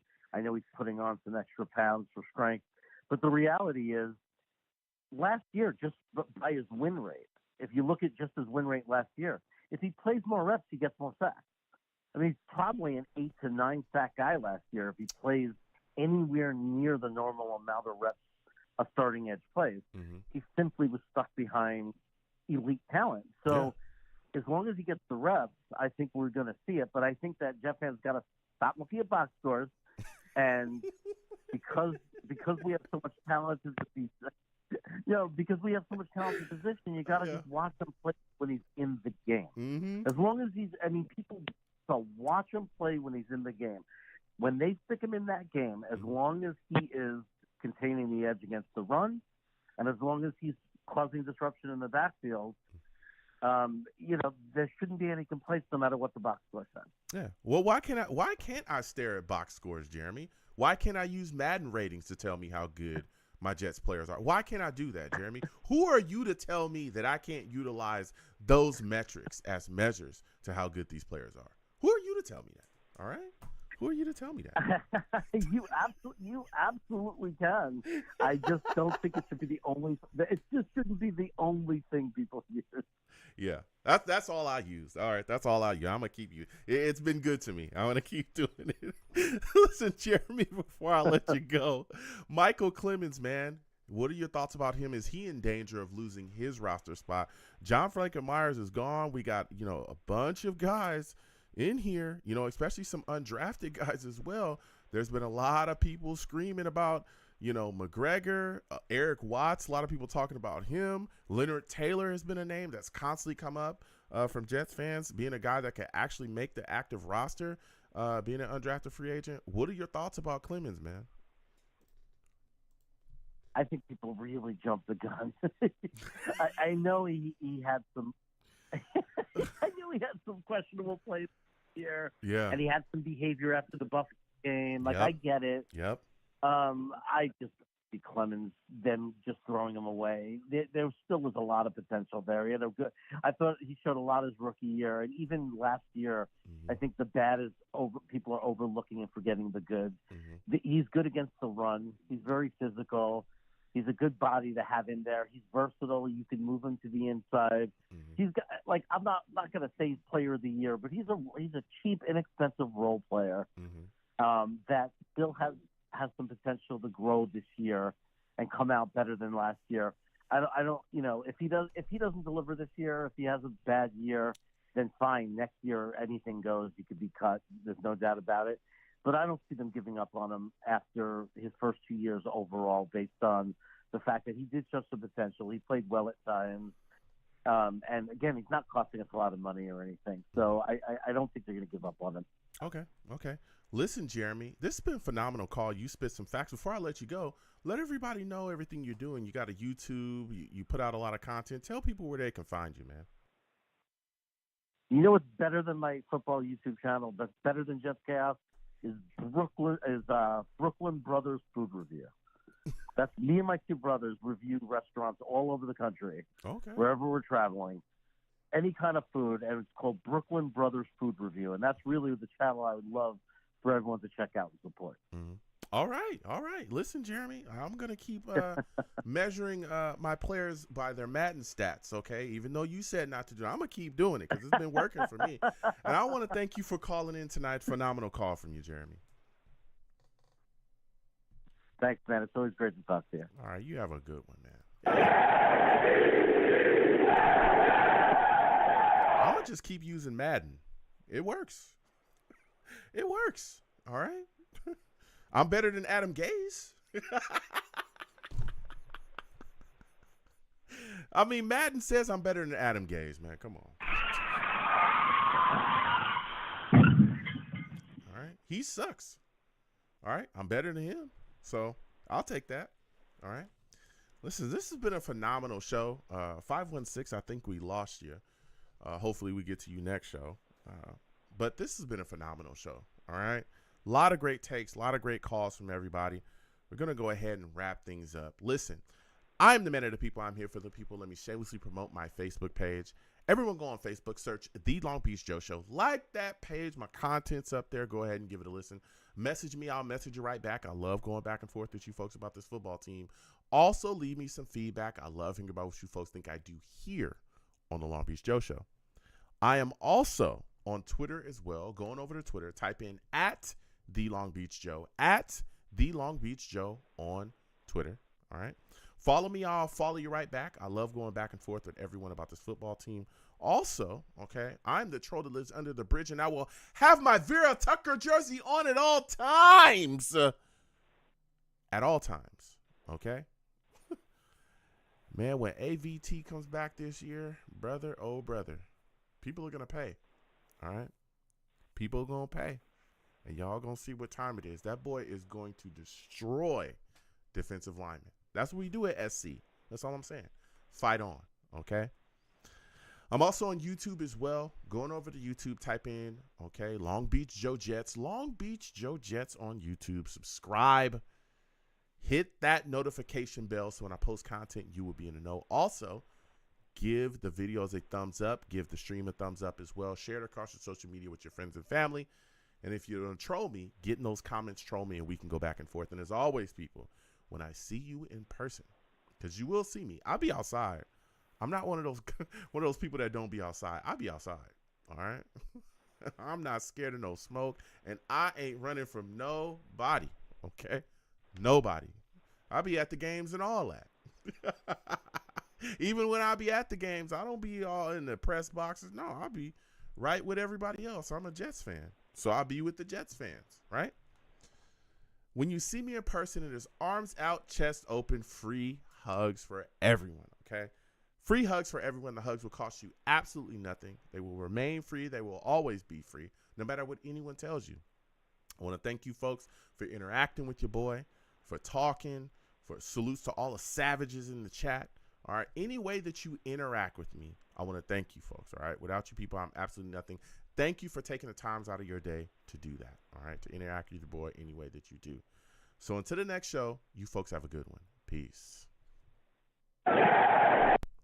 1 second, folks.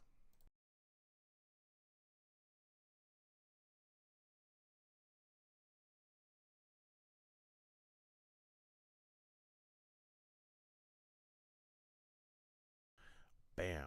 Pow.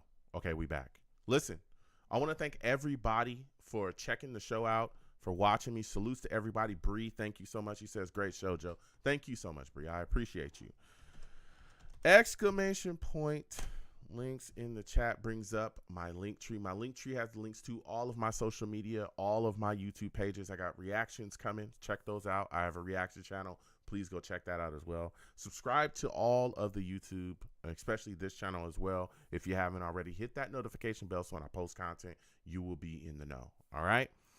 These shows we do year round. Okay. We'll continue this throughout the rest of the off season, into the season, and through the season. Now, all of the veteran savages know, okay, the show changes on a week depending on the day because my schedule is crazy. All right. It's wild. Okay. Everybody knows that have been around, but we do at least one show a week. Okay. So, please, again, follow me on social media. I post on my social media hours before I'm going live that I'm going live. I also put it on the YouTube. So if you subscribe, hit that notification bell, you will get notifications. Okay. Now, with all that said, this show, okay, this is the number to the show, okay, for the foreseeable future. Blog Talk sucks. Okay. It sucks. Trust me. And it worked tonight, surprisingly. Okay. But usually Blog Talk is on the fritz. Even when it's on the fritz and it's trash, we still have another way that you folks will call in, and everybody, knows we utilize that number. But this is the number to the show. Now, what a lot of people do is they call into the show early. My shows pretty much always start at 7 p.m. Eastern. So what people will do is they'll call in at 6:50 p.m. Eastern. They'll wait on the lines about 10 minutes. I'll come on, as y'all heard tonight. I covered the topics really quickly, and then I got to the callers, okay? I covered the topics maybe like less than 10 minutes, and I get to the callers because I want to hear from y'all, okay? So if you want to figure out how people are getting on early more consistently, right? They're veteran savages. That's what they do. They've been calling in early for years. I'm not going to tell you who's doing it. It's Rusty and Val. I'm not telling y'all who's doing that. It's Rusty and Val. But it's not illegal for you to do that. It's not illegal at all. I welcome it, okay? And we have that discussion, and I have a lot of fun. So if you want to do that, please do. Again, I think the phone lines open at 6:50 p.m. Eastern. Some people tell me the lines open up before that. I don't know. But I know that the show starts at 7 p.m. Eastern, okay? But people call in before and wait on the lines to get in early because they want their takes on the show early, okay? But again, it's not illegal. I welcome that. Also, when you call in, please make sure that your phone line's good. Please make sure that you don't have any crazy background noise. And make sure that I can be able to hear you, all right? Don't call me from a phone you found in a Home Depot dumpster, All right. Call me from a good phone. Okay. Because if I can't hear you and my audience can't hear you, what can we do? Also, there's people that call in like from headsets and stuff like that. That headset stuff will cause like echoing, or it can be really distorted on the call. So please, call in outside of that headset stuff. And, I give people time to adjust, adjust their, stuff so we can hear you. Because if I can't hear you, my audience can't hear you, then what can we do? Right. Also, when you call in, be patient. I get to everybody. My hold times are not long at all. I generally give my callers 5 to 8 minutes to, have that discussion. And I'll always, give my callers the last word, as y'all heard tonight. Even if I don't agree with your take, I will challenge it. I will ask questions, but I'm not like a disrespectful guy. That's not unless you get crazy. All right. I've had to get crazy with some people, but unless you get crazy, I'm not going to get crazy. Right. But, yeah, I have a lot of fun here. Also, the only 2 things I do not allow on my show is cursing, and don't try to yell over me. That's the only thing. All right. I can stop you from yelling over me. You're not even really going to get away with that. But the cursing stuff, I'll get you out of here. Don't do that. This is YouTube, and this is a family show. All right. It's a family show. Okay. I have old people that listen to me, young people that listen to me. Do not, call in here cursing like crazy. I'll just hang up on you and get you up out of here. All right. Some people I warn, but if it's egregious, I'm just going to pull the plug. Savages have seen me do that. Okay. Please don't be that, because I want to hear from you. That's what the show is all about. Hearing from Jets fans just like myself about the team and your thoughts about how this is going. Okay. We also do live shows during the year, during the season. We'll watch a game together, and then directly after the game, we have a live radio show. And man, those get hot. It was a lot of frustration last season. Whew. But again, no cursing on my show. Okay. So, please, get involved with that when I go live. Again, when my schedule allows, we do that. All right. So we have a lot of fun here. You might catch your boy gaming. Might be playing some Streets of Rage, Street Fighter, something like that. If you see your boy doing that, get involved with me as well. All right. So we have a lot of fun here. All right. Salutes to everybody, man, that joined us. Bree says Rusty and Val was framed.